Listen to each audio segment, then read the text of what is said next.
Assim está escrito na palavra do nosso Deus. Mas, se aquele servo disser em seu coração: o meu senhor tarda em vir, e começar a espancar os criados e criadas, e a comer e a beber e a embriagar-se, verá o senhor daquele servo no dia em que não espera, e numa hora que ele não sabe, e separá-lo-á, ele dará a sua parte com os infiéis. E o servo que soube a vontade do seu senhor, e não se aprontou, nem fez conforme a sua vontade, será castigado com muitos açoites. Mas o que e não soube e fez coisas dignas de açoites, com poucos açoites será castigado. E a qualquer que for muito dado, muito também lhe será cobrado. Ao que muito se lhe confiou, muito mais se lhe pedirá. Amém, igreja? Tome seu assento em nome de Jesus. Aleluia. Isto. Se acomode nos seus lugares e me encara bem dentro dos meus olhos. Eu tenho uma mensagem da parte do meu Senhor para entregar ao Brasil e aos gideões missionários esse ano, neste dia chamado hoje. Estava eu em conferência com o nosso mestre, em oração, pedindo há meses atrás a direção daquilo que deveria lhes entregar. E o Espírito Santo foi muito enfático em vos direcionar uma palavra acerca da disposição do tema que entregou ao servo de Deus. Essa chama não pode se apagar. E é sobre isso que o Espírito Santo quer direcionar cada coração aqui disposto esta noite, que nos acompanha pela internet e que está aqui na nave da igreja. Eu tenho certeza que todos vocês conhecem que Cristo se comunicava muitas vezes por parábolas, e fazia isto porque entendia que a limitação da mentalidade humana talvez não alcançasse a dimensão dos segredos e dos mistérios espirituais. É por isso que várias vezes ele vai simplificar a dimensão de tudo aquilo que Deus é, em palavras tão simples que, por serem simples, talvez nos escapem alguns detalhes, mas são exatamente nas suas simplicidades que a palavra de Deus nos apresenta as suas maiores profundidades. E é exatamente dentro deste contexto que em Lucas capítulo de número 12, Jesus começa a apresentar uma ampla visão do que é o reino de Deus. Em paralelo do capítulo 12, o capítulo 24 faz a mesma menção desta mesma parábola ou pregação de Jesus.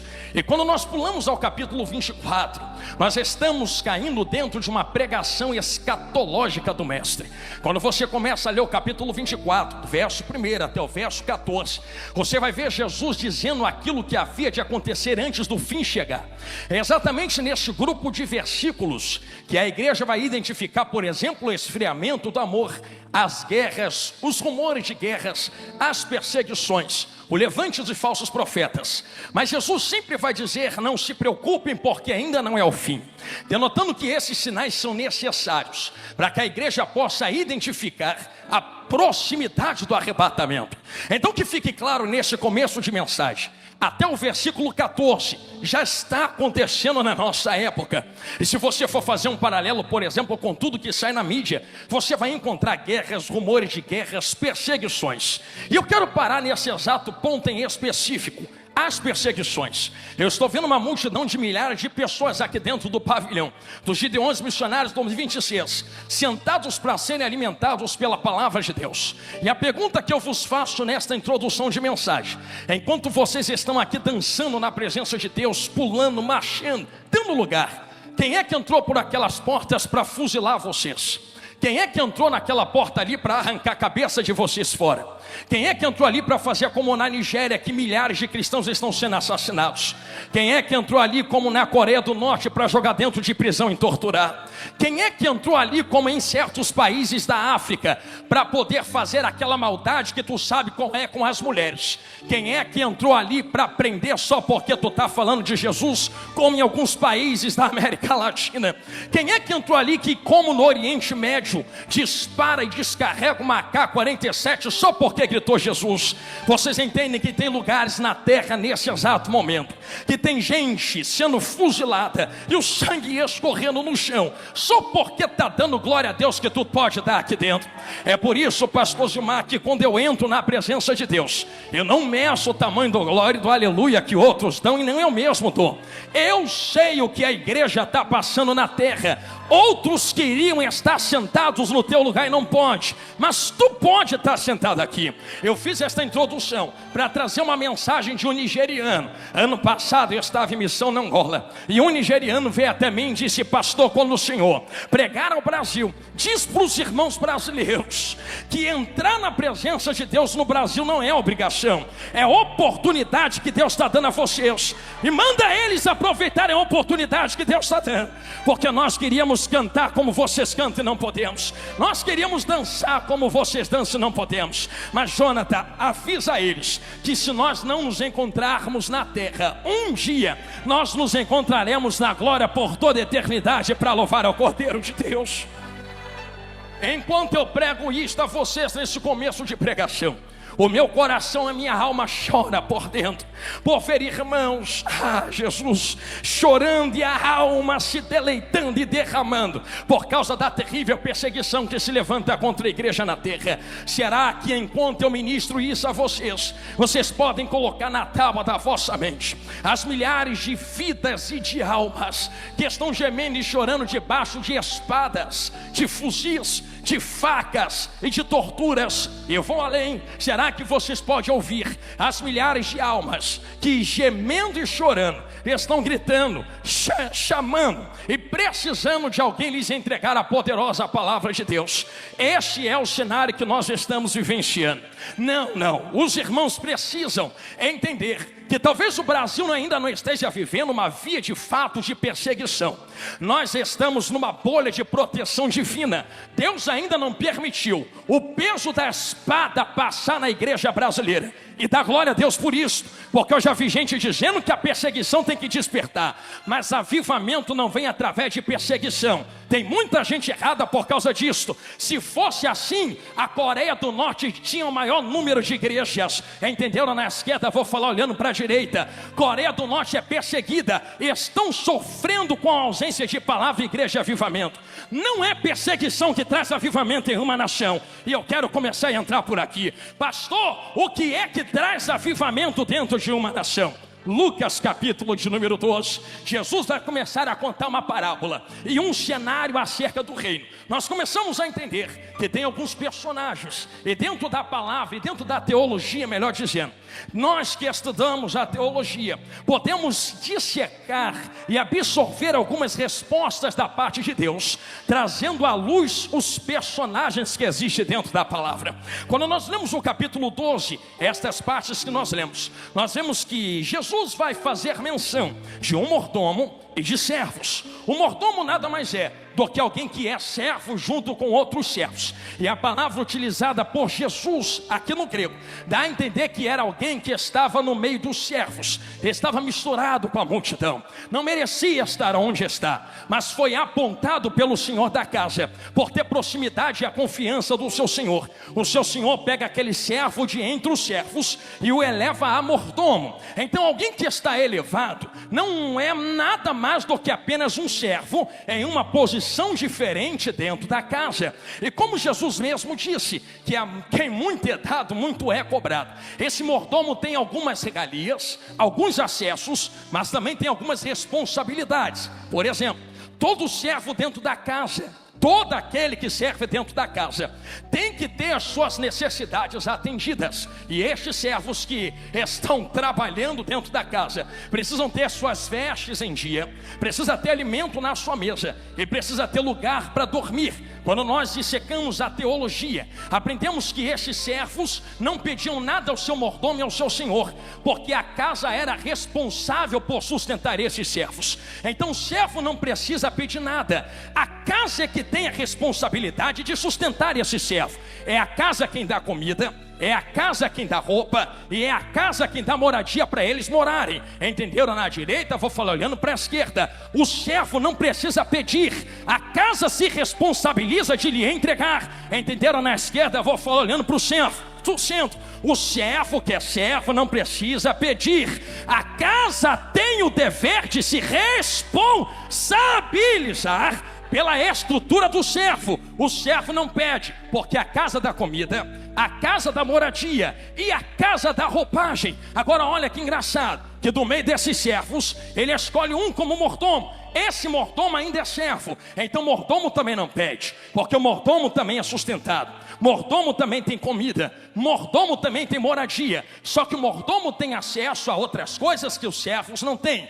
Ele tem alguma autoridade sobre servos, e ele direciona servos dentro desta casa. Logo começamos a entender a visão que Jesus está querendo construir dentro desta parábola. Jesus apresenta duas distinções de mordomo. Ele vai começar falando no verso 42 acerca do mordomo fiel e bom. Esse mordomo fiel e bom é aquele que entende a sua missão. E qual é a sua missão? É entender que ele deve entregar comida dentro da casa, ração dentro da casa, entregar algo dentro da casa. E é muito categórico esta palavra utilizada no original, porque a palavra é porção determinada. Então quem recebe da mão do mordomo não recebe nem a mais e nem a menos, não recebe faltando e não recebe sobejando. Estou falando de comida, estou falando de palavra. Por isso este mordomo não precisa se preocupar, porque já tem porção determinada para entregar aos seus servos.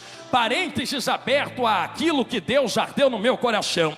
Amo cada um dos irmãos, mas assim está escrito na palavra de Deus. Certo dia, quando Jesus entregava esta palavra, ele determina dentro desse entendimento que é necessário que esse mordomo bom alimente os servos que estão na casa, sem pedir nada mais, sem pedir nada menos. Ele continua no verso 43: bem-aventurado aquele servo a quem o Senhor, quando vier, achar fazendo assim. Em verdade vos digo que sobre todos os seus bens o porá. Jesus dá uma volta de 180 graus e começa a falar de um servo infiel. No verso de número 45: mas se aquele servo disser em seu coração, o meu senhor tarda em vir, e começar a espancar os criados e criadas, e a comer e a beber e embriagar-se, virá o senhor daquele servo no dia em que ele menos espera, e numa hora que ele não imagina, e vai pegar aquele servo de surpresa. Aqui existem algumas lições que Jesus passa dentro da parábola. Ele começa apresentando o fato de haver fartura dentro da casa, porque logo no verso seguinte é quando nós lemos no 45: aquele servo infiel come, ele bebe, embriaga-se, ele farta-se, e não há problema em ter fartura dentro da casa. O problema é a fartura cegar o entendimento missionário daqueles que estão entregando a comida. Repito, o problema não é haver fartura dentro da casa, o problema é a fartura cegar o entendimento do propósito missionário daqueles que entregam a comida. A obra geme enquanto este servo não apresenta aquilo que lhe foi dado a apresentar. Você não vê em nenhum momento da mensagem, ou da palavra, melhor dizendo, que enquanto o servo não entrega aquilo que lhe foi determinado, o Senhor não se apresenta. Esse Senhor tem data, hora, dia determinado para se apresentar. Nisto aqui é um perigo terrível, porque pelo Senhor não se apresentar enquanto a missão não é cumprida, cai-se no perigo de achar que Ele não liga, que Ele não está nem aí, e que Ele não se importa com a sua casa. Porém, há uma medida diante de cada um, e cada um, disse Jesus, será julgado diante daquilo que apresenta ao seu Senhor. Por isto, nós entendemos que Ele não se interessa pelo sofrimento dos servos dentro da casa. Age como se a casa fosse dele. Enquanto age como se a casa fosse dele, há um engano estabelecido no seu coração. E aqui existe um porém muito grande: o engano estabelecido no coração desse mordomo é um plano terrível que o condena à condenação eterna. Ele diz em seu coração: o meu Senhor não vai voltar agora, eu tenho um tempo de me consertar, eu tenho um tempo de falar o que Ele mandou falar, eu tenho um tempo de entregar o que Ele mandou entregar, eu tenho um tempo de fazer o que Ele mandou fazer. Só que ninguém sabe o dia e nem a hora. Vai que Ele volta enquanto eu estou pregando para vocês aqui esta noite.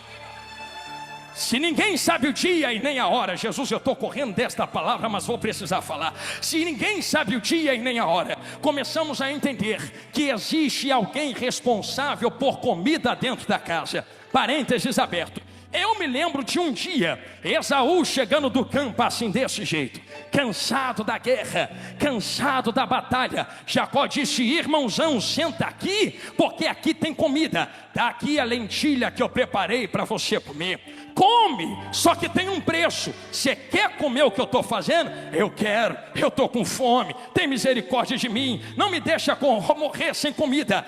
Tem que entregar a sua primogenitura. Vai ter comida se tiver a tua primogenitura de volta. Esaú fala no seu coração: para que me serve a primogenitura se eu vou morrer? Quer saber? Leva a primogenitura e me dá a lentilha. Diz o texto, vai doer, mas vai curar. Te amo. Que quando Jacó vai oferecer lentilha, ele coloca a lentilha e puxa pão e entrega o pão. Meu Deus, por que não deu o pão antes? Por que está dando depois o pão de já ter negociado a lentilha? Entende que Jacó preparou o guisado, Jacó preparou a lentilha, mas o texto não diz que foi ele quem preparou o pão. Se não fui eu quem preparei o pão, eu não tenho direito de negociar o pão. Eu vou repetir isso aqui. Se eu preparei a lentilha, negocia a lentilha. Bota preço na lentilha, bota preço no que tu prepara. Pão não fui eu quem preparei, porque não fui eu quem fui para a cruz. Não fui eu quem desci na terra. Não fui eu quem me entreguei para salvar a humanidade. Lentilha tem preço, pão não tem preço. Lentilha tem valor, pão não tem preço. Lentilha tem negócio, pão não tem negócio. De graça eu recebi, de graça eu estou dando. Só sai com fome quem quiser sair com fome.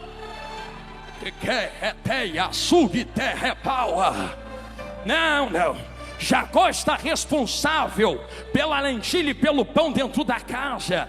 Ele bota preço naquilo que ele faz. Não pode botar preço naquilo que ele não fez, não criou. Não é dele. Se não é dele, não se pode negociar pão dentro da casa. Será que você pode me ajudar a pregar nesse começo de pregação? Nem precisa pegar na mão de quem está do seu lado. Só dá uma catucada assim de cotovelo e diz: não negocia pão dentro da casa. Diga: o pão não é teu. Diga: o pão é o pão vivo que desceu do céu. A palavra não é tua. Terreia, caio, releia, tuia, hanuquiteia. Eu não tenho direito de botar preço no pão. Se eu não tenho direito de botar preço no pão, como é que eu vou sobreviver? A casa se responsabiliza pela roupa.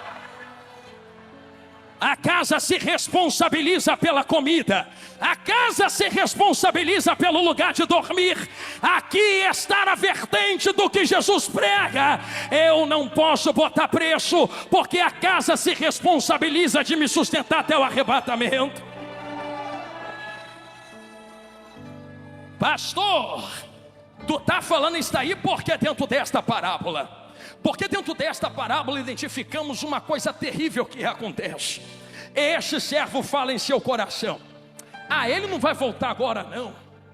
Já foi no tempo do meu avô que ele não voltou, do meu pai que ele não voltou. Ele vai chegar agora. Quero começar a pregar agora.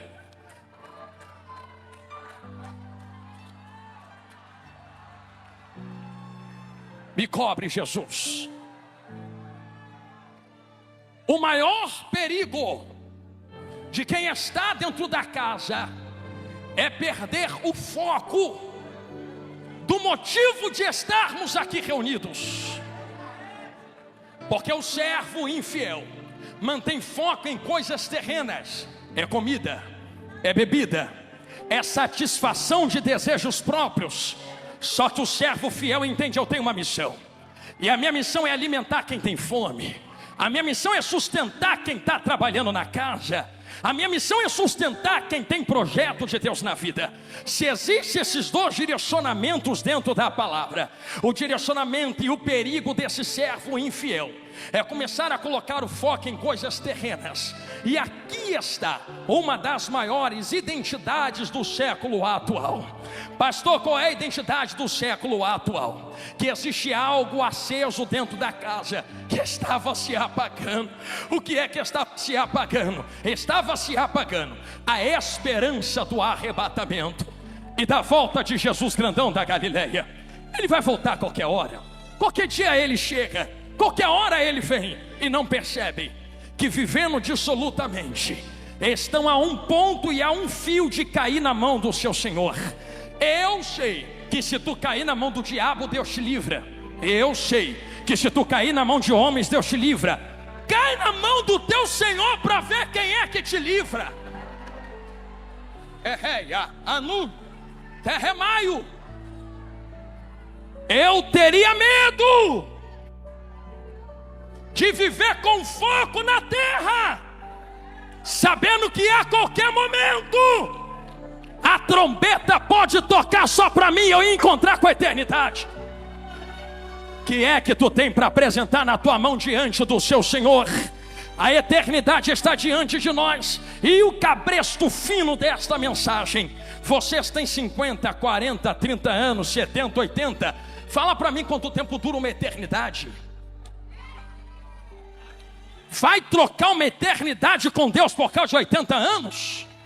Estou sentindo Jesus falar na minha boca. Pensa que quem está no inferno agora está dormindo para sempre? Teologicamente aprendemos e pela Bíblia discernimos que o que dorme é a carne, é o corpo. Mas foi Jesus quem falou, vai reclamar com ele, que quem estava no inferno gritava: me deixa voltar, para avisar quem está vivo o que é que o Senhor faz com quem não te serve fielmente. Sabe o que aquele servo ouve, ou aquele homem ouve alguém dizer a ele? Se preocupa não vai voltar ninguém dos mortos para avisar o que tem aqui. Já tem Moisés magrinho pregando para ele. Se quiser, ouve os profetas, missionários e pastores do rei. Keleia, Hanui, Tekeleia, Santo Reva. Estamos diante da eternidade. A eternidade bate na nossa porta. E o maior foco que não podemos perder dentro do texto é deixar o fogo se apagar. O fogo da esperança, do arrebatamento do Senhor. Eu não disse isto aqui de propósito. Eu trouxe vocês por esse caminho para vocês entenderem que a esperança é acesa, e não é acesa por homens. A esperança sempre é acesa pelo Senhor nosso Deus. Parênteses aberto, para engrossar o caldo que eu estou falando, que a gente entra de cabeça naquilo que Jesus está gritando aqui no meu ouvido. Lembra Levítico capítulo de número 6? Existe uma vertente diretória e teológica acerca de como o fogo é conduzido dentro da casa do Senhor. Quem acende fogo não são homens. Quem acende fogo na Bíblia é Deus que está no trono. A Bíblia diz que diante de Deus sai um fogo, e aquele fogo lambe o altar. Agora eu estou vendo todo mundo me olhando de olho arregalado. Você tem mão direita assim para levantar? Então faz esse exercício comigo. Levantou? Repita comigo: quem acende fogo é Deus. Agora bate a mão no peito assim e diz: quem mantém aceso sou eu. Deus não vai descer na terra para manter fogo aceso. Ele já mandou fogo. Se responsabilize quem está na terra, porque a casa está na tua mão, a casa está na tua mão, a casa está na tua mão. O fogo na casa só apaga se você deixar apagar. Eu tenho um recado. Qual recado, pastor? Se tem fogo aceso dentro do tabernáculo, do templo, entenda como quiser, esse fogo foi aceso pelo próprio Deus. Mas Levítico capítulo de número 6 determina que o sacerdote se levante, coloque lenha no altar e se troque todas as manhãs, retire a cinza do altar para fora, limpe o altar para que possa o fogo pegar.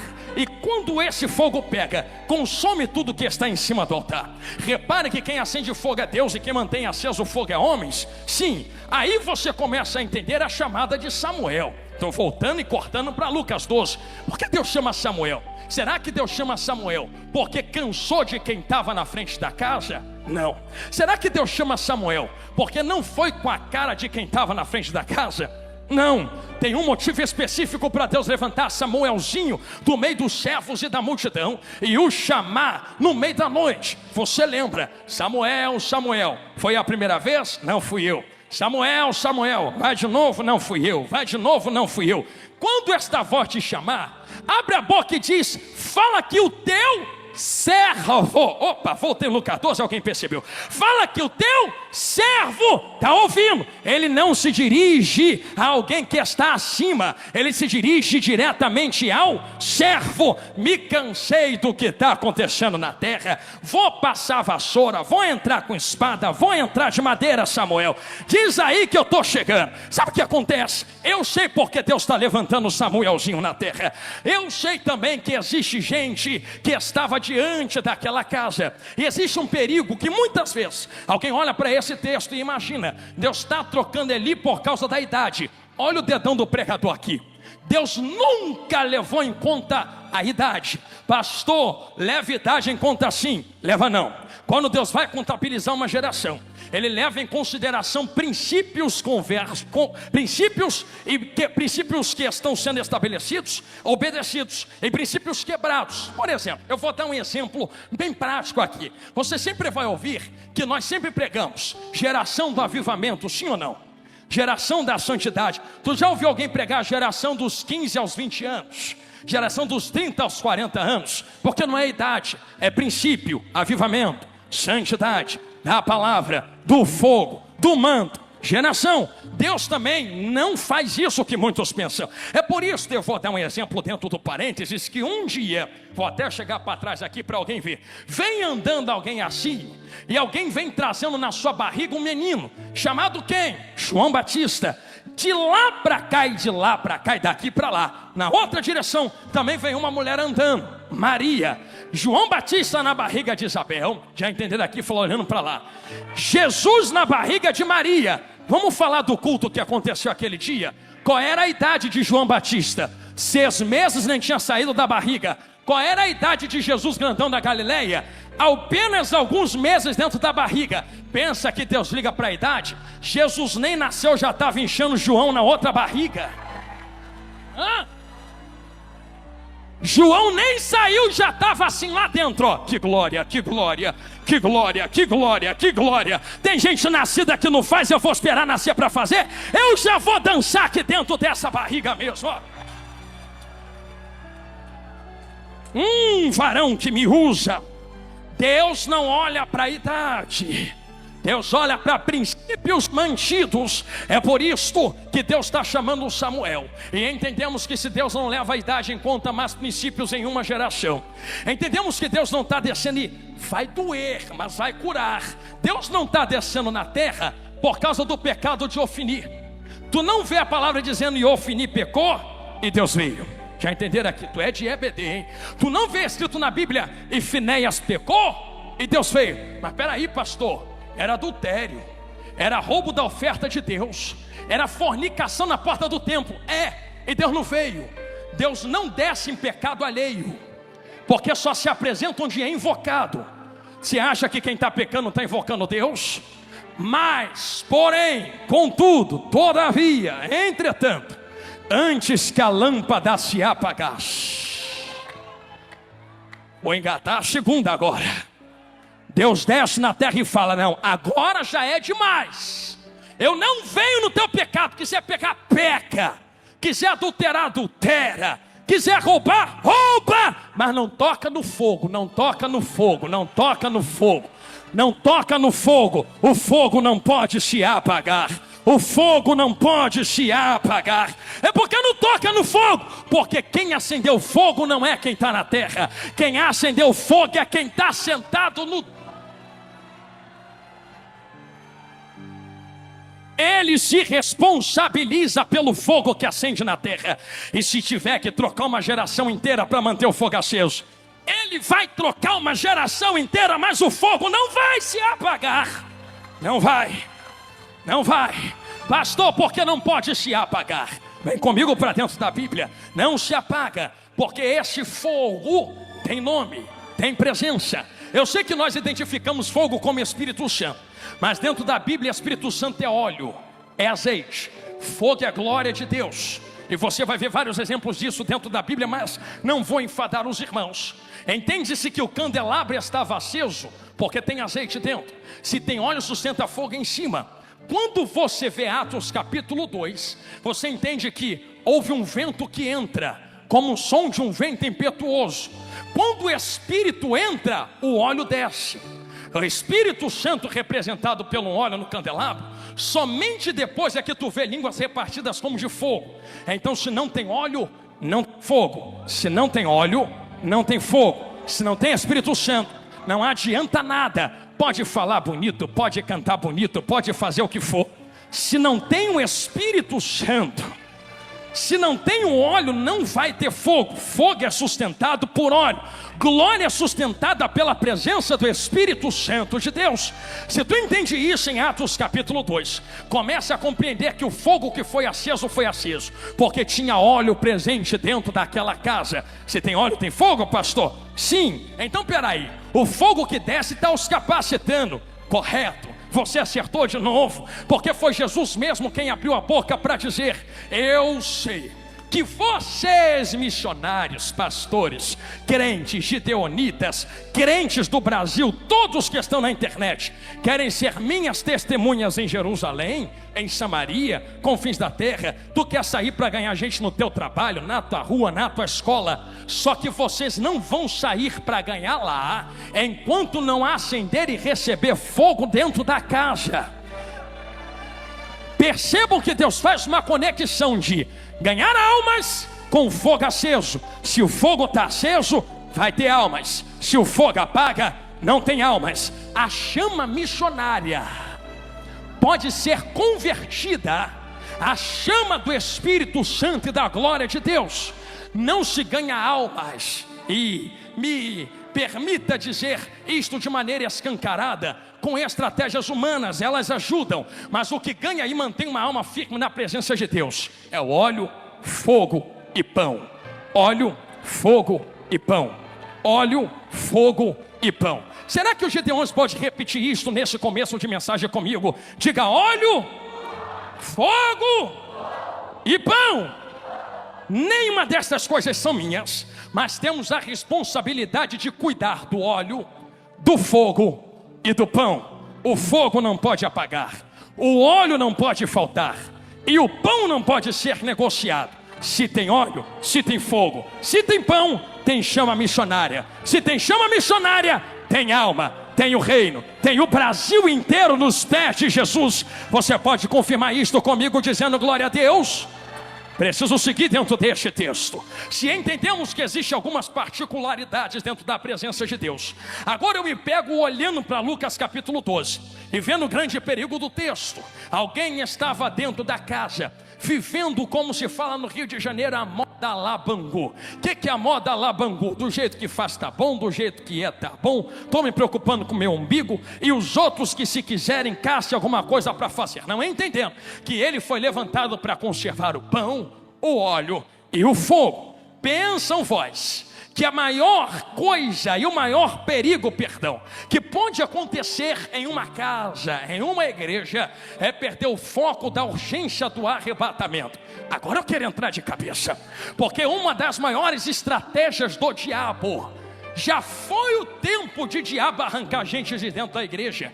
Eu vou chutar esse crente para fora, eu vou arrancar esse crente da igreja. Já foi tempo.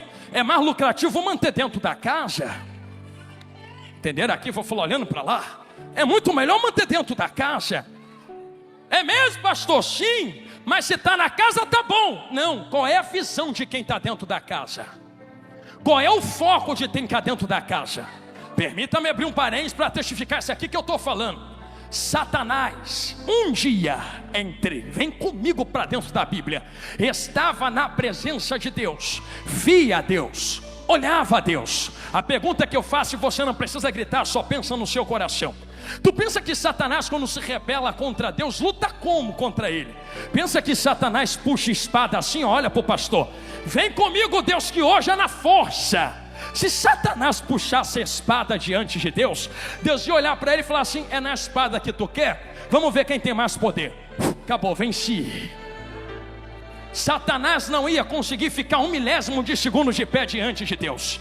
Se não consegue combater Deus no poder, como é que está até hoje perturbando a igreja? Porque Satanás nunca tentou descredibilizar Deus através de poder, mas através de caráter. Satanás, eu vou falar de novo, Satanás tentou tocar no caráter de Deus.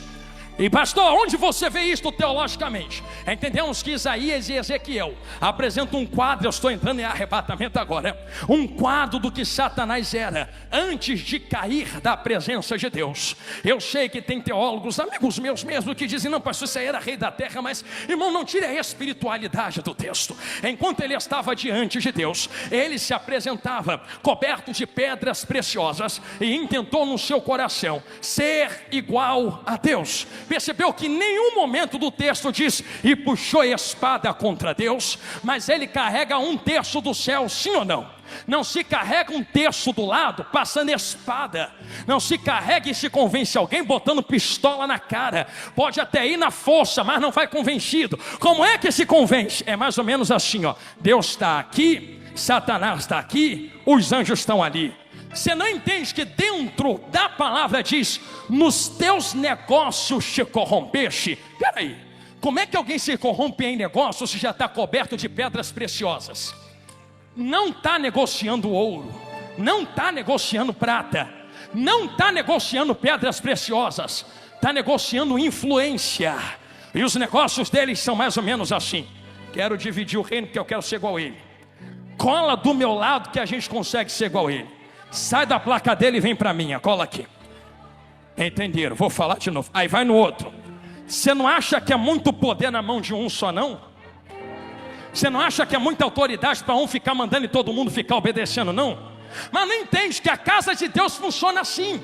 Isso aqui não é democracia, que tu vota e escolhe. Isso aqui é reino, tem um rei que manda.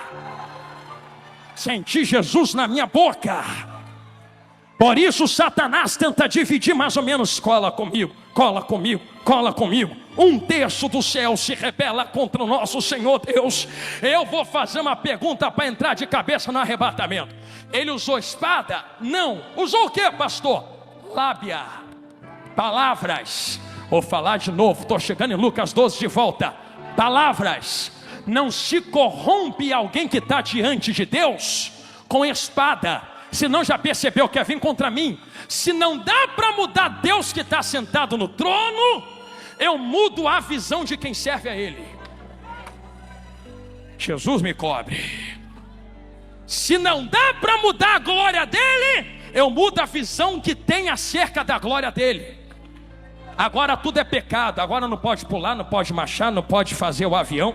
Agora não pode falar língua estranha, é pecado. Vamos mudar a visão que estão tendo acerca da glória. Vamos embora apagar esse fogo. Vamos embora destruir esse negócio dentro da casa dele. E como é que a gente vai fazer? Vamos embora usar o pão. Pega a palavra e vem devagarzinho no ouvido. Isso não pode, isso não é, isso não vai, isso não tem, isso não consegue. Enquanto estão usando a palavra para mudar o foco, anjos caem da presença de Deus por atenderem a lábia de Satanás. Perceba como a estratégia é a mesma. Satanás foi expulso, sim ou não? Lembra que estava no jardim do Éden? Como é que ele tenta Eva? Tenta com espada ou com palavras? Certamente não morrerás. Só que é engraçado, ele pega a palavra que Deus libera. Eu vou falar de novo. Ele pega a palavra que Deus libera e ele começa a conversa assim: o que Deus falou? Deus falou que não pode comer porque se comer morre. Morre não. Então até começa com uma verdade, até começa introduzindo algo do evangelho. Mas quando você entra na vertente do pão, você vê que nunca teve nada de evangelho, nunca teve nada de verdade. Chegou o tempo do Espírito de Deus despertar a igreja brasileira contra falsas mensagens que parece que são, mas não são. Parece que tem, mas não tem. Parece que é, mas não é. Até te faz chorar, não é? Mas a palavra não tem que te fazer chorar, tem que te fazer sair da igreja pensando na tua vida e se consertar com Deus. Santo réu. Se não fizer frescor na minha alma, e não me fizer feliz, não é Deus falando, é Deus falando sim, é Deus dizendo: se converte, larga o teu pecado, larga o teu erro.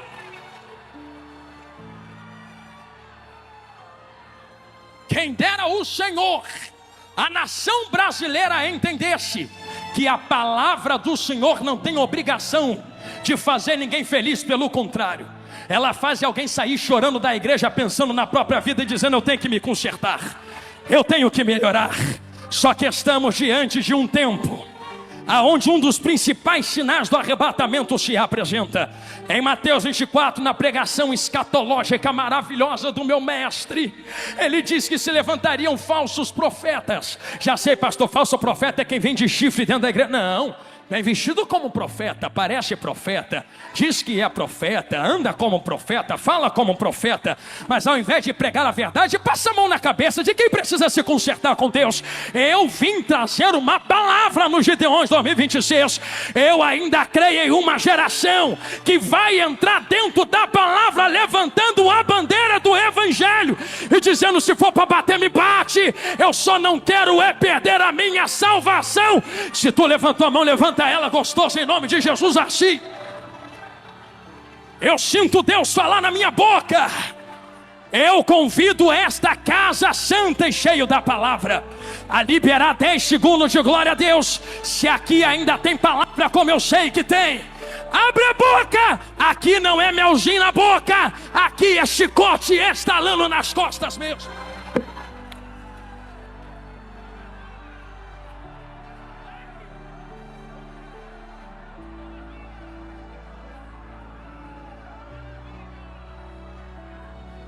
Não vou amolecer a palavra, não vou vender o pão.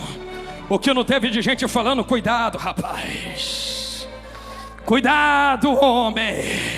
Só que não precisa ter raiva de mim. Eu sou só o servo, eu sou só o mordomo. Se quiser reclamar com alguém, pode vir falar comigo, pode vir. Ele diz assim: Jonathan, vem cá no canto. Eu não gostei do gosto da comida, eu não gostei do pão, não gostei da palavra, não tem problema.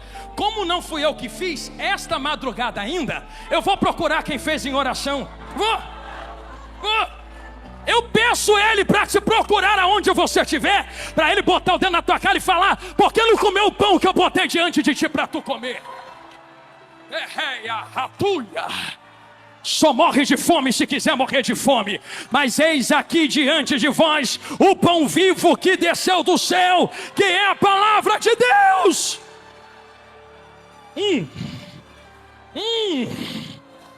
Caiote rapaia, ugite rebadaraca lúcia. Eu sinto um varão passeando entre nós. Cataio reteia, ugite remaiute rebaiacaia.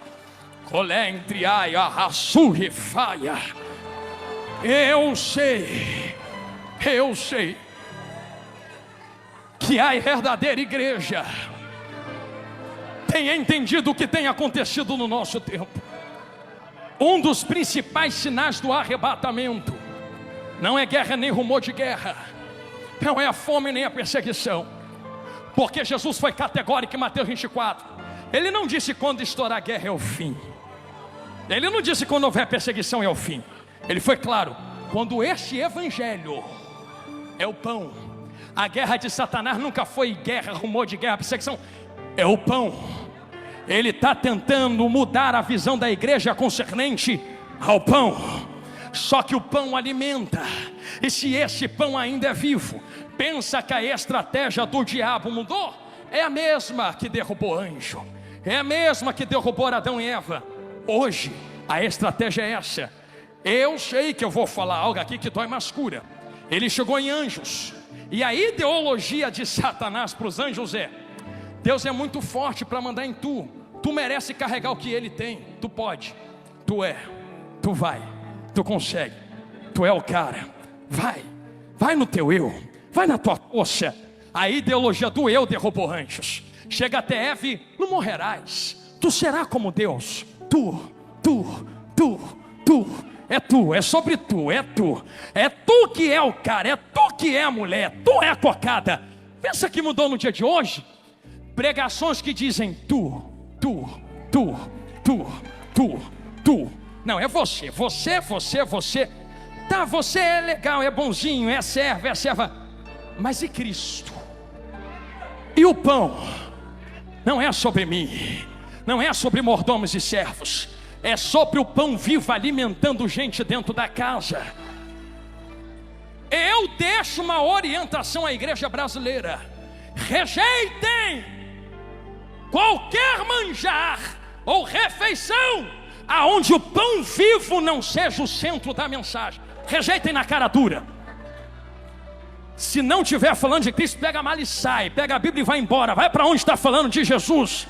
Não perca a tua alma por ausência de pão dentro desta casa. Entrequeia, ratu, remaia, sandu, reva. Não morre de fome, não morre de fome, não morre de fome. Vai morrer de fome perto de uma padaria celestial aberta diante de ti. Rejeitem palavras que vêm em vozes mansas, mas não pregam a verdade.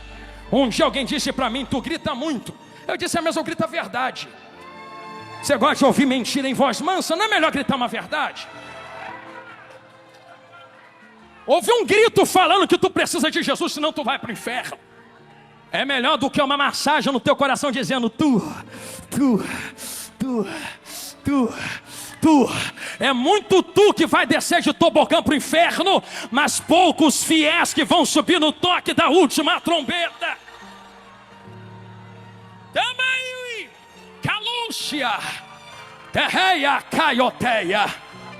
Só tem um jeito de nós entendermos e discernirmos quem é que vai rejeitar e quem é que vai atender o verdadeiro pão. Como é que nós discernimos, pastor? O fogo não pode apagar. Parênteses aberto, pulo dentro de Lucas 12 de cabeça de novo. A única maneira de testar e discernir se algo vem da parte de Deus é se esse algo resiste ao fogo de Deus. E sabendo que o fogo de Deus provém pela glória de Deus, começamos a entender algo que João fala. Quem ainda me ouve, diga glória a Deus. Então vai comendo Bíblia. O que João fala, pastor Jonathan Carlos? Ele diz assim: eu vos batizo com água.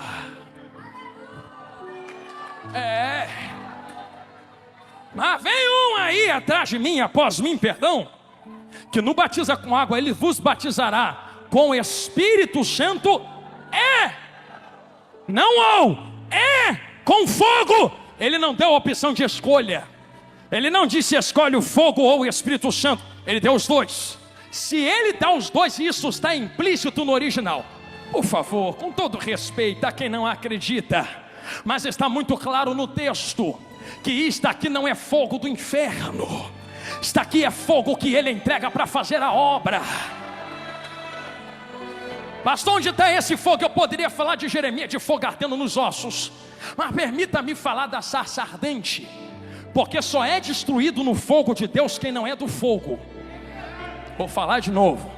Só é destruído no fogo de Deus aquilo que não é fogo, não provém do fogo, não nasceu do fogo. Agora o que é fogo junto com fogo é conservado com fogo. Quer ver? Sarça está ardendo, é ou não é? Mas está queimando e destruindo? Não, porque fogo conserva aquilo que é dele. Quando eu olho para os gideões missionários, eu vejo sarças ardendo no fogo. Está pegando fogo, mas o fogo não destrói as sarças. É isso que é acender fogo. E esse fogo que está aceso é a única coisa, cheguei aonde Jesus está gritando, que impede, vambora, vem comigo, o anticristo de meter a mão na terra. Eu acredito firmemente. Eu não posso dar se ele já nasceu, se ele já está vivo. Mas a Bíblia nos induz a pensar que existem pequenos anticristos, sim ou não? Se existem pequenos anticristos que se fazem anticristo, então muitas pessoas se fazem como anticristo. E quando nós lemos Lucas capítulo 12, nós vemos a ideia do que é. Pessoas que usam o que Deus entrega em próprio bel prazer, E quando você percebe a lábia existente dentro do texto, assim como Satanás usa a lábia para derrubar anjos, para derrubar Adão e Eva, para tentar derrubar Jesus dentro do deserto, você percebe que quem tem autoridade de lábia, de falar e de induzir servos, está se corrompendo no texto.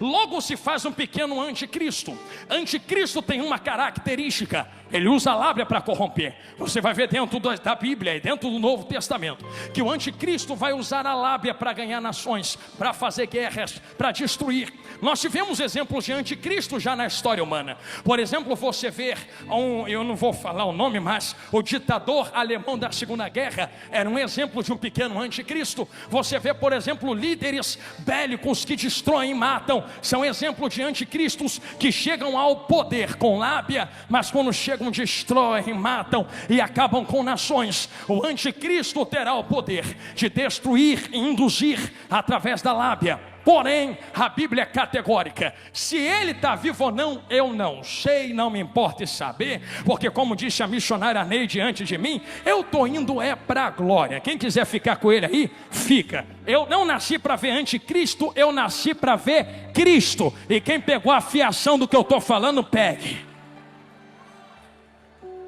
Ai, Jesus, não manda falar isso não. Se nós nascemos para ver Cristo, então nós entendemos que existe algo que resiste ao anticristo na terra. O que resiste ao anticristo na terra? Está na Bíblia. Ainda existe um que resiste ao homem da maldade. Quem é esse um que resiste? Ah, pastor, é a igreja. Não, não é a igreja. Ah, pastor, é a unção que está em nós. Não, não é a unção que está em tu. Já sei, pastor, é o nosso poder bélico financeiro. Não, não é o poder bélico financeiro. O que ainda resiste é o que desceu em Atos capítulo de número 2. E da maneira que ele desceu, ele não voltou para o céu. Um recado aqui me olha de olho arregalado no meio desta mensagem: o que desceu em Atos 2 ainda não voltou para a glória. Quer dizer que tu não precisa ficar pedindo para ele descer aqui dentro. Ele já desceu há 2000 anos atrás e ainda não foi embora. E para quem deu glória gostosa a ele, é isto que está resistindo ao homem da maldade. Agora tu entende porque a igreja é perseguida. Não persegue porque vocês estão crescendo muito. Não te persegue no trabalho porque não foi com a tua cara. É que tu carrega algo que resiste à lábia da maldade, que resiste à corrupção dentro e fora da casa. Que eu carrego, pastor? Fogo aceso, que é a glória de Deus no óleo do Espírito Santo. A chama não pode se apagar. Se a chama se apagar, ele vai ganhar terreno. Está proibido dele ganhar terreno. E é com pesar que eu digo isto. Em muitas igrejas, em muitas reuniões, ele já tem ganhado terreno porque o fogo se apagou. Não há mais cura, não há mais dons, não há mais profecia, não há mais pregação genuína da palavra. É só eu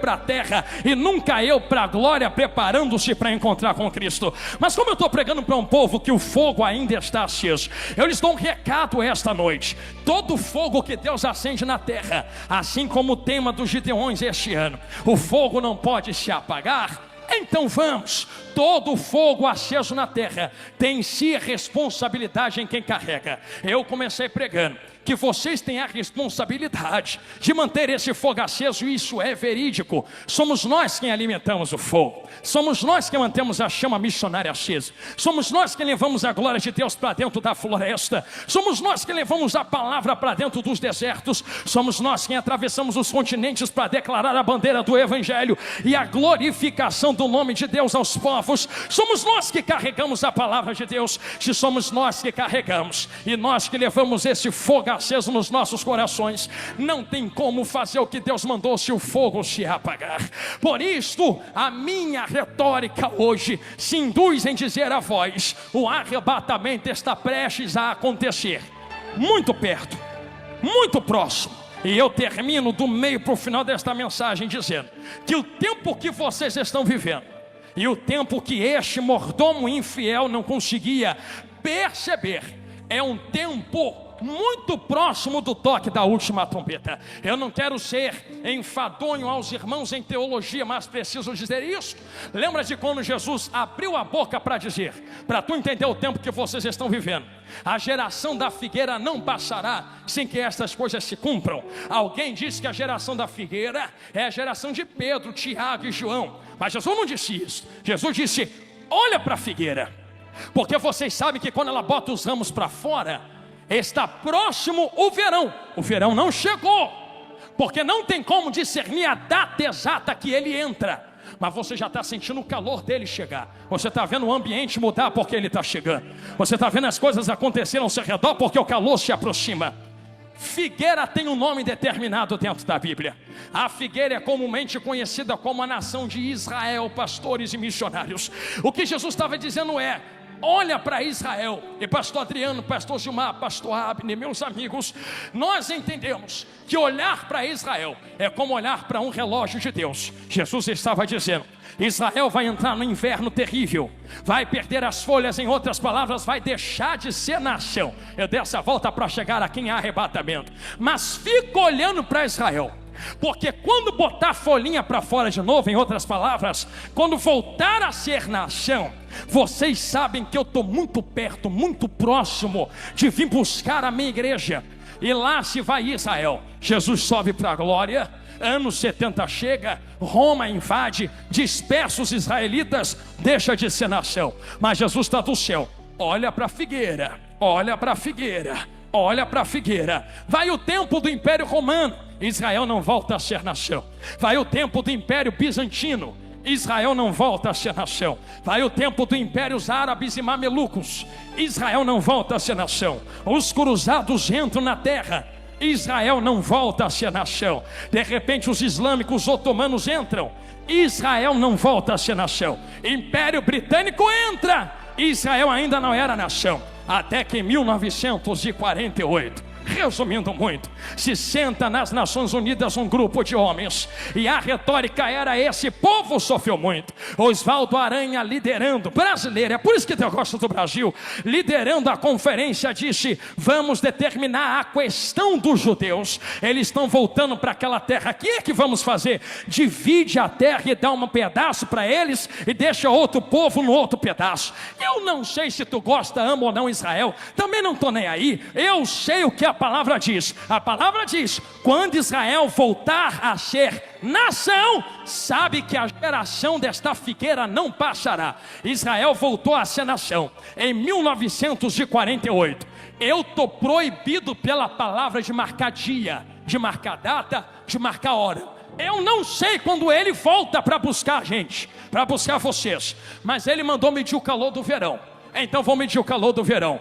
Uma geração que não passará. 1948 a geração começa. Pastor, meu avô já morreu, minha mãe já morreu, todo mundo já morreu, Jesus não voltou. É, mas geração não dura 10 anos dentro da Bíblia. Gostei do sorriso dela. Geração não dura a tua vida dentro da Bíblia. Eu poderia dar vários exemplos, mas um exemplo muito prático, teológico: a geração de Abraão é de entre 100 e 120 anos. Israel de 1948 a 2026 tem mais ou menos 80 anos. Eu acho que de 80 para 100, 120 está bem perto, não é verdade? Vocês estão sentindo o calor do verão. Vocês estão sentindo o calor do verão. Não há mais tempo para negociar pão dentro da casa. Estamos muito perto do toque da última trombeta. Prega que Jesus vai voltar e que a igreja vai subir.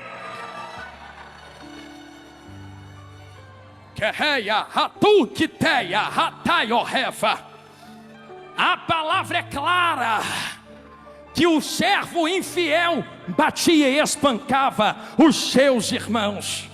Só que, com carinho, a casa não é lugar para indireta. A casa é lugar de tratar assuntos do reino. E existe uma diferença muito grande entre desabafo e denúncia, entre palavra e ataque. Isso aqui não é ataque, isso aqui é a urgência do arrebatamento que está batendo na porta da igreja, dizendo: desperta, porque Jesus está voltando. E como a gente se prepara para a volta de Jesus? O fogo não pode apagar, o fogo não pode apagar, o fogo não pode apagar, o fogo não pode apagar, o fogo não pode apagar. Ele não vem buscar uma igreja apagada, ele vem buscar uma igreja acesa. Eu fecho a minha Bíblia terminando esta palavra, fazendo uma comparativa do que pode acontecer se a chama se apagar.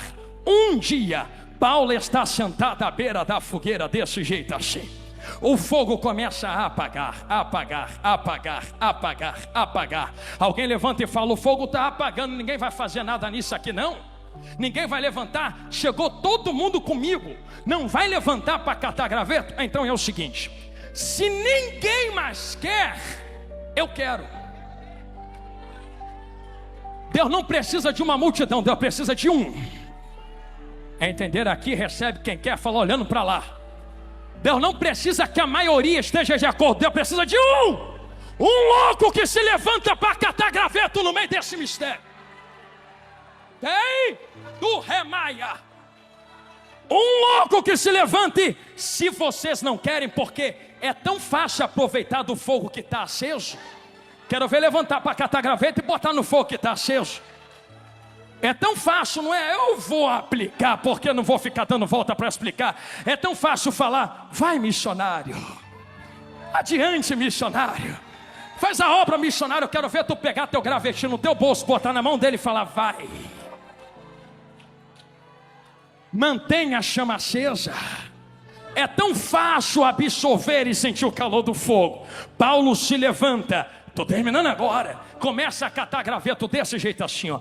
Graveta aqui, graveta ali, graveto lá. Bota embaixo do braço e vem. Se aproximando do fogo, se aproximando do fogo, trazendo o graveto. Eu não quero ver o fogo apagar. Esse fogo foi aceso para nos manter vivos. Estamos vivos por causa do fogo. O fogo não pode. Se você não quer me deixar eu catar os gravetinhos, se você não vai me deixar ir, não me impede. Eu só estou tentando manter o fogo aceso para nós 2, para nós 3, para nós 10, para nós 50, para nós 1000. De repente os gravetos começam a vibrar. Mas independente, Paulo está chegando perto do fogo, do fogo, do fogo. Quando ele vai jogar os gravetos, uma víbora se manifesta. Eu não sei quem já viu víbora à noite. Cobra no meio do mato. Tu não consegue discernir se é cobra, se é galha, até pisa, não é? Pensa que Paulo pegou, ela está inserida entre os gravetos, escondida no ajuntamento. Mas no meio do seu esconderijo, porque nunca se esconde fora, sempre se esconde dentro. Porque fora já está de cara a tapa para todo mundo ver. Se camufla dentro, se esconde dentro, se pinta dentro, se fecha de como quem é dentro, coloca a terno e gravata dentro, bota a saia no pé dentro, carrega a Bíblia dentro, se maqueia dentro, até canta dentro, até prega dentro, está camuflado dentro. E detalhe, enquanto não tiver fogo, vai ter gente camuflada no meio dos gravetos. Se não tiver fogo, vai ter gente igual 007 lá no meio espiando, escondida. Eu sei que graveta aguenta folha, aguenta fogo. Quero ver víbora aguentar calor do fogo. Ih, alguém vai dar glória lá no meio. Quer ver? Jesus me segura, que vontade de pular. Na hora que ele joga os gravetos, a víbora sai do esconderijo. Não! Agarra a mão dele. Um recado a todos os missionários, pastores, companheiros de altar, pregadores, ministros, pastores do evangelho. Deus não impede a víbora de nos morder. Porque aonde há fogo, pastora Marinesa, a manifestação de víboras, e o veneno entra. Dói. Mas Deus nunca disse que ia impedir mordida de quem é falso. Deus só disse que não ia deixar você morrer. O veneno entra, ele pega aquilo que estava escondido, que é falso, e aqui não, cobra, vai no fogo, balança no meio do fogo, a cobra solta. Alguém vê o veneno entrar e diz: já vi isso antes, vai morrer. Vou pegar o banquinho e sentar, não dou um mês. Não era para ter falado isso, não era para ter cantado isso, não era para ter pregado isso, não era para ter botado fogo na seara. Vai morrer. 1 mês, não morreu. 2 meses, ainda está vivo. 3 meses, ainda respira. 5 meses, ainda prega. 10 meses, ainda está na missão. 11 meses, ainda canta. Víbora não mata quem é acostumado com fogo, com fogo, com fogo, com fogo. Levanta a mão e não abaixa. Entrou uma glória aqui dentro. O pavilhão será tomado de fogo do alto agora. Uma coluna de fogo desceu no meio da igreja. Um terremoto de glória vai começar a acontecer nos 4 cantos do pavilhão. Aonde houver alguém que quer fogo missionário, fogo pentecostal, levanta a mão e não abaixa assim em nome de Jesus. Assim, 30 segundos e uma nuvem de glória toma conta desta casa. Eu vou contar para te ajudar. 30, 29, 28, 27, 26, 25, olha lá, 24, 23 não vai morrer, 22 tu tem fogo, 21 a chama está acesa, 20 fiel é o que te chamou, 19 tu és servo fiel, 18 a víbora vai morrer assada na churrasqueira de Jeová, 17 falso não vai ficar de pé no meio da seara, 16 Deus conta com os servos fiéis, 15 em menos de 10 segundos, 14 um terremoto de glória começa a acontecer aqui dentro. Quer ver? 13, 12, 11, 10. Uma nuvem de glória já tomou conta do pavilhão. 9. Quem quer ser renovado de poder e autoridade. 8. A hora é agora. Levanta a mão e abre a boca para adorar. 7. Cancela o português e vem no glória. Vem na língua estranha. 6.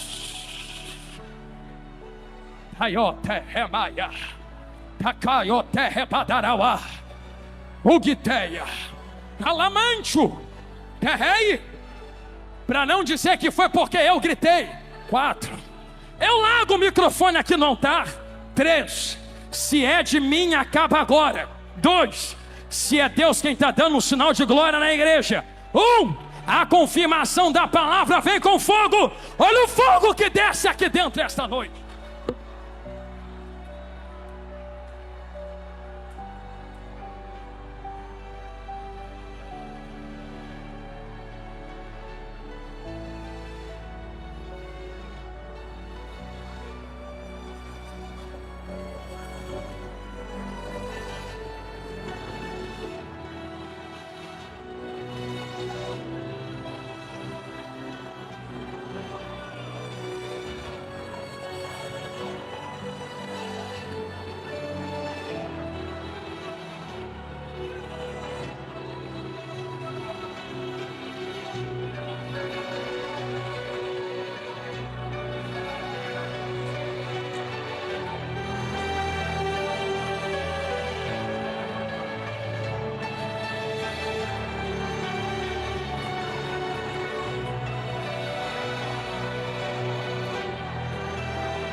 Aleluia! Aleluia! Eu conheço esse fogo. Eu conheço esta presença. Diante da liberdade que o ministério desta casa me outorgou, para poder ministrar a palavra com liberdade. Eu ainda acredito em milagres. Eu ainda acredito em batismo no Espírito Santo. Lembra? Eu ainda acredito naquela glória que descia 15, 20 anos atrás. Lembra? Deus vai renovar esse fogo aqui hoje, agora e já. Eu não sei como tu entrou aqui dentro do pavilhão, mas eu sei como tu pode sair. Pastor, eu quero ser a ponta da espada de Deus na terra. Eu quero ser missionário, eu quero fazer missões, eu quero pregar, ganhar alma, fazer a obra. Mas eu preciso ser renovado no fogo. Sem fogo tu não consegue. Mas se você quiser esse manto de mistério, o altar está aqui. Está vendo esse espaço aqui na frente? Se tu vier, saiba para onde tu vai pisar agora. Tem brasas vivas acesas no chão na frente do apoio aqui. Se tu vier, vem ciente que tu vai pegar fogo como tu nunca pegou na tua vida. Isso vai arder nos teus ossos, vai arder na tua alma. Tu vai deitar pensando em missões, vai levantar pensando em ganhar a alma. Tu não vai conseguir dormir direito. Isso vai te consumir por dentro. Eu tenho que fazer a obra, eu tenho que ganhar a alma, eu tenho que sustentar a mão de quem faz, eu tenho que ir para o campo, eu tenho que pregar a verdade. Jesus está voltando, é mais forte do que eu. Se você quiser esse fogo e esse renovo, venha correndo agora. Pastor, eu preciso de cura. Jesus também cura a carne, vem correndo aqui agora, porque vai ter cura entre nós. Eu ainda creio no Jesus que faz cego enxergar, que faz paralítico andar e bota câncer para o lado de fora. Se você ainda crê nesse fogo que foi aceso, o fogo missionário, aleluia! Tem um varão passando aqui no altar. Tem um varão de autoridade passando aqui no altar. Assim diz o Senhor na minha boca: atentai, porque eu vou fazer algo nunca antes visto na terra agora.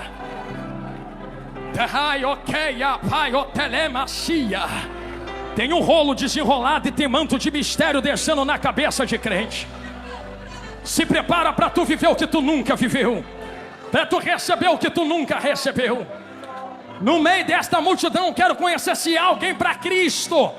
E na live também, se houver alguém para Cristo, diz que quer voltar para Jesus ou aceitar Jesus agora, que a mídia vai começar a me informar para eu poder falar a voz aqui e testificar diante da igreja. Mas eu vejo irmãos e irmãs com lágrimas nos olhos. Uma coisa que eu vi no texto é que a Bíblia acusou o mordomo infiel, mas não tocou nos servos. Ah, servozinho de Jeová, eu sei que tem gente brincando com a obra de Deus, mas não olha para os mordomos infiéis, não olha para o Senhor da casa que está voltando. Ele está chegando, Ele está voltando. Se houver alguém a Cristo, levante as mãos que eu quero te ver e me dá um aceno que eu quero orar. Tem alguém a Cristo que quer aceitar Jesus ou voltar para Jesus hoje? Eu quero te conhecer.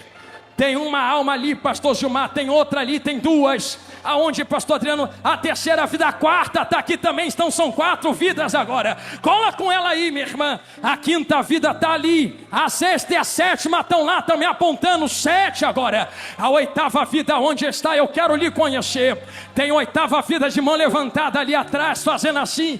Deus te abençoe, filho de Deus. A 8ª vida está ali. Aonde está a 9ª vida? Cristo, eu quero passar o olho. Aonde meus irmãos estão me apontando, a 9ª vida está fazendo assim. A 9ª vida está ali, a 10ª está aqui, a 11ª, a 12ª, a 13ª está ali. Eu vou falar rasgado algo que Jesus falou no meu coração agora. A 14ª, a 15ª, já são 15 vidas para Jesus. Eu acho que Gideões ainda está comigo, não está? 15 vidas para Jesus aqui agora. Não, pastor, mas está de terno e gravata. Tá bom. Pega a tua gravata e apresenta para Jesus na porta do céu, vê se entra. Tem que levantar a mão para Ele dentro da casa. Será que há uma 16ª vida? Eu quero lhe conhecer, preciso orar. Há uma 16ª, a 16ª está aqui à minha direita. A 17ª vida onde está? 17ª vida no corredor da igreja está ali, 17 vidas agora. A mídia, por bondade, se puder me informar se há alguém na internet. 18ª vida, onde tu estás? Eu quero lhe conhecer. Aonde, servo de Deus? A 18ª vida está ali chorando. Olha que coisa linda, Jesus. Fica abraçado com Ele, meu irmão. A 18ª vida está ali na direita. A 19ª, onde tu está, terra? Eu quero orar agora. Será que há uma 19ª entre... Glória a Deus. Se houver, levante a mão e manifeste agora. São 18 vidas a Cristo aqui no pavilhão. Na internet tem mais. E vão me informar, aleluia. Se eu puder pedir as vidas, Oh, olha ali, traz ele, servo de Deus. A 19ª está vindo ali. Vocês que estão levantando a mão a Cristo, permita-me usar essa liberdade que o pastor Gilmar me deu. Se tu puder atravessar devagarinho a multidão, vem pedindo licença. Tu que está vindo a Jesus ou levantando a mão para Cristo, vem aqui na frente, eu quero orar por você aqui na frente. A 20ª está chegando. Visto, servo de Deus, 20 vidas agora. Vem correndo. Pastor, levantar a mão não adianta. Ah não? Sai do lugar do Espírito Santo agora. Quem tem que saber se adianta ou não é Ele. Não, pastor, mas já está de terno e gravata. Quem conhece o coração do homem é o Espírito Santo. Não ouse tomar o lugar do Espírito Santo agora. É Ele quem decide quem vem e quem não vem.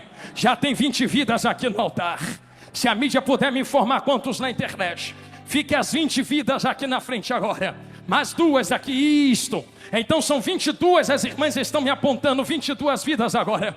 23 vidas agora. Aleluia. Eu quero pedir à igreja que estende as mãos para toda esta multidão. Nós vamos orar por estas 23 vidas que estão retornando à casa. E depois eu quero orar por todos estes que vieram ao altar. 24ª vida aqui agora. Aleluia. 24 vidas agora. Meu Deus do céu. Eu tenho uma notícia para dar a vocês que a mídia está me informando. Estava em 422, agora tem 475 vidas para Jesus na internet.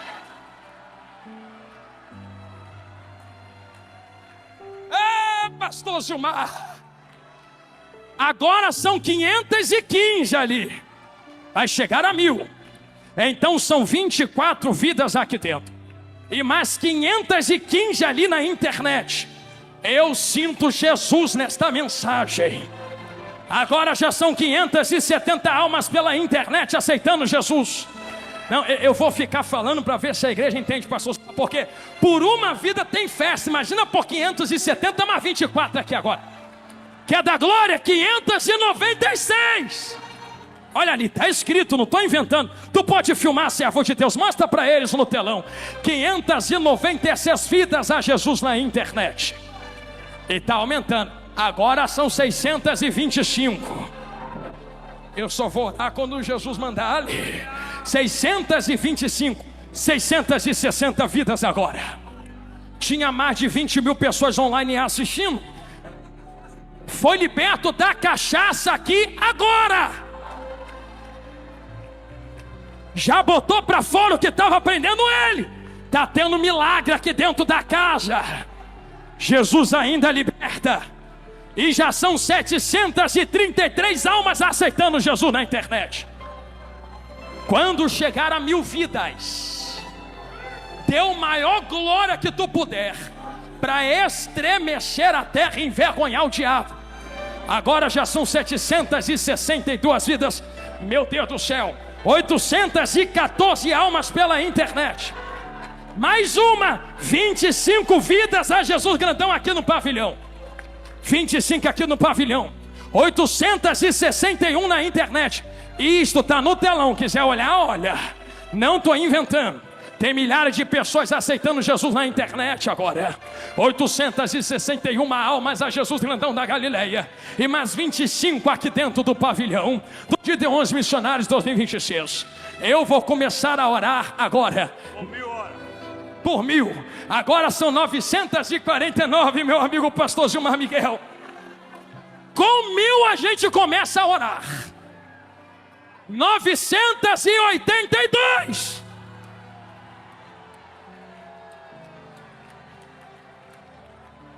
Entre Queia, 1018 vidas.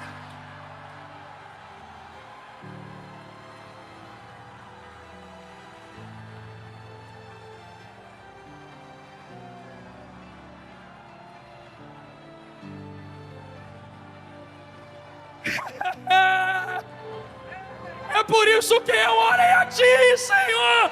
1087. Fecha vossos olhos. Tem mais de 1000 vidas na internet, 25 preciosas aqui dentro do pavilhão. Mais uma, são 26 vidas chegando correndo aqui agora.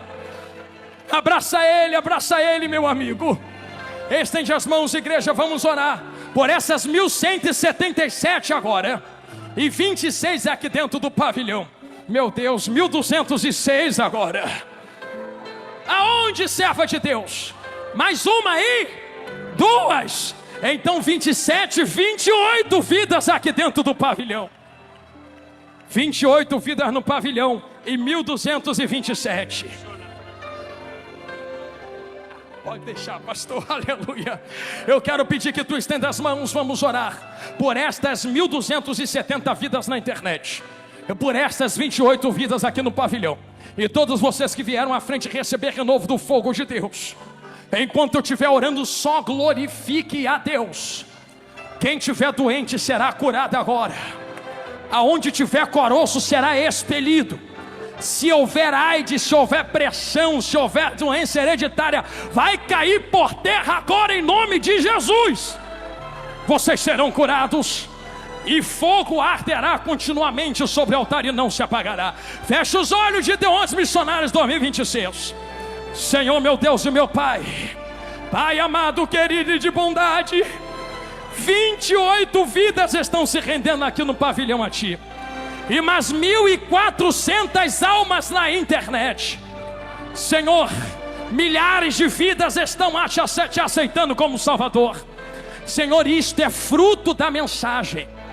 Senhor, eu quero dar toda a honra e glória a Ti, porque Tu confirma aquilo que Tu coloca diante dos homens.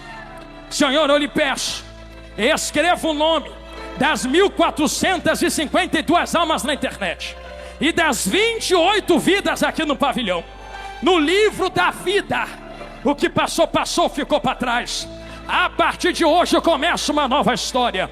Senhor, eu sei que a partir de agora nunca mais faltará fogo, porque hoje eles são Teus servos e Teus mordomos. Senhor, agora 1.485 vidas na internet. Eu coloco cada uma deles e delas nas Tuas mãos. E eu lhe peço, Senhor, pela glória que há no Seu nome, enquanto eu oro, começa a passear com Teu Espírito dentro do pavilhão dos Gideões agora. Isto, 1.518 na internet.